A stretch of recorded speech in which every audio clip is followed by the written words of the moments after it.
نگاه کن.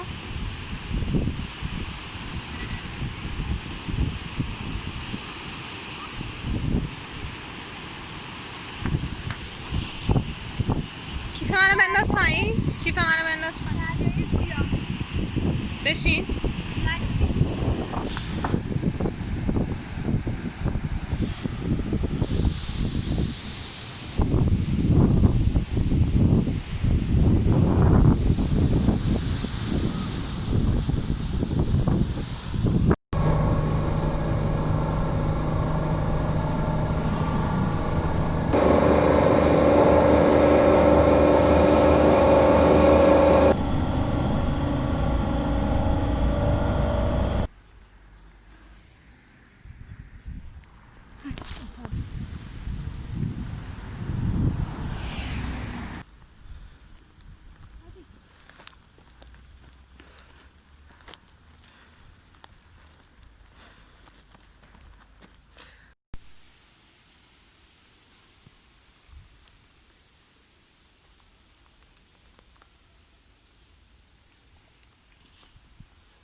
آرسس.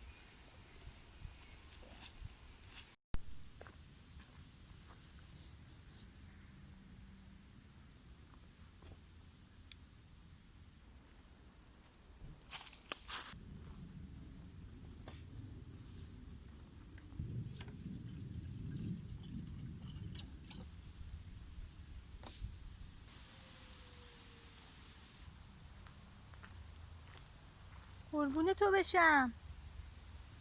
مشکله اینجا. هم آتیشمون.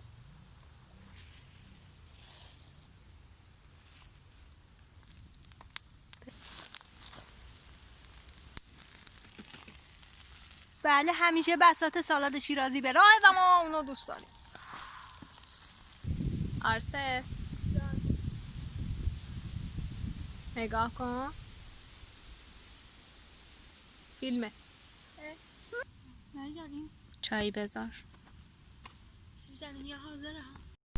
جنگل فوق‌العاده زیبای بلگراد استانبول در منطقه سارییر. ایشون هم مریم خانم. داریم میریم سمت دریاچه.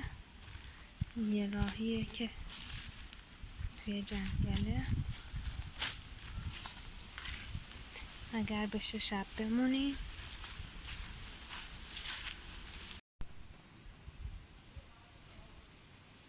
سده کرج.